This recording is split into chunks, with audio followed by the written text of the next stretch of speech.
Let's jump in with our very first storyteller. Let's welcome up to the stage, Sandy Weiner. Welcome, Sandy.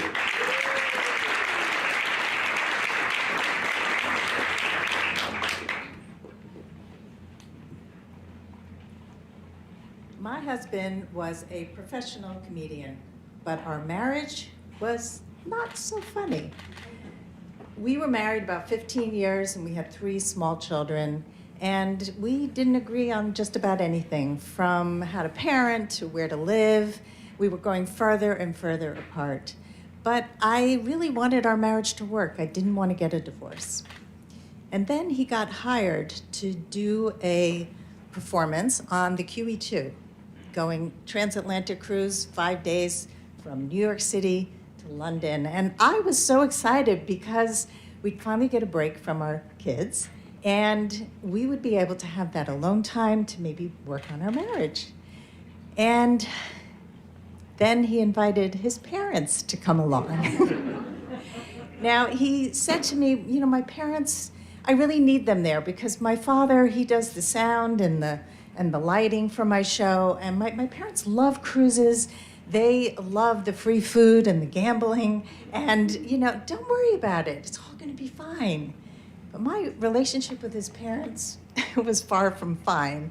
And what about the alone time we were going to have to work on our marriage? But it's a big ship. What could possibly go wrong? Finally, the day came. We joined the cruise, and we're get on that boat. It's beautiful. We go, we hurry, we unpack, and then we ran up to the top, to the deck, to see the sun setting over the New York City skyline. And oh my God, it was magnificent.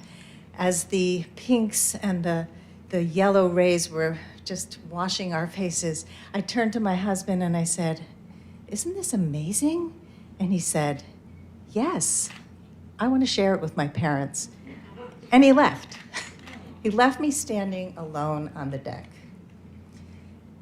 I was speechless, but I really wasn't that surprised because he often chose his parents over me. In fact, they went with us on our honeymoon, but that's a story for another time. I'm sitting there, I'm hurt, but you know, I'm fine, and I'm just watching the sunset by myself. That night after dinner, we went down to our cabin, we were exhausted, and he fell asleep just like that. I put my head on my pillow, and a second later, I bolted upright. My heart is beating out of my chest. My stomach is queasy. I don't know what's going on. I try to wake up my husband. I'm like, get up, I'm really scared. And he's like, what? He fell right back to sleep. So he's no use. And I decide I got to call the ship's medic. And they say, I don't know, maybe it's seasickness. So they bring me Dramamine, and didn't really do a whole lot. And I'm like freaking out. So I decide I have to go up on the deck and take a walk, get some fresh air. And I'm up on the deck, and Long Island is disappearing in the distance, and I'm like, 5 days, no land. So I go back down, try to go to sleep, and the whole night, every time I close my eyes, the same thing is happening. I maybe got an hour's sleep that night, and that morning at breakfast with my in-laws, I decide I am going to take a yoga class because I need to relax.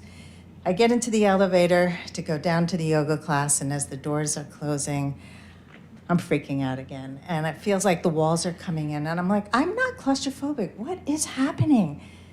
The doors open, I take another breath. I'm fine. The yoga class was really helpful, but I don't know how I got through that day because I had this lack of sleep, and that night when I went to bed, the same thing happened, and 5 sleepless nights. I don't know how to deal with this. Finally, we disembark in London and take a plane back to New York, and I make an appointment to go see my doctor and find out what's going on, and you probably guessed it, panic attacks. He gives me medication, and slowly my panic attacks start to go away, but I'm still not fine. And I started thinking about being trapped on that boat for 5 days, and parallel to being trapped in my marriage for 15 years.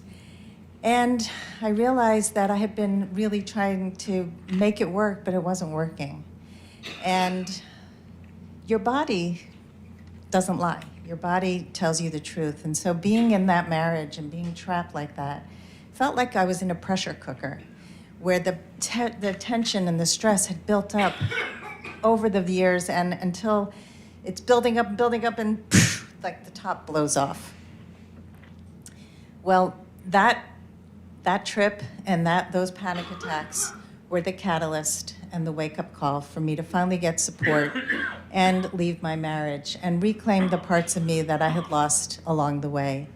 And now, when I say I'm fine, I really am. Thank you. All right.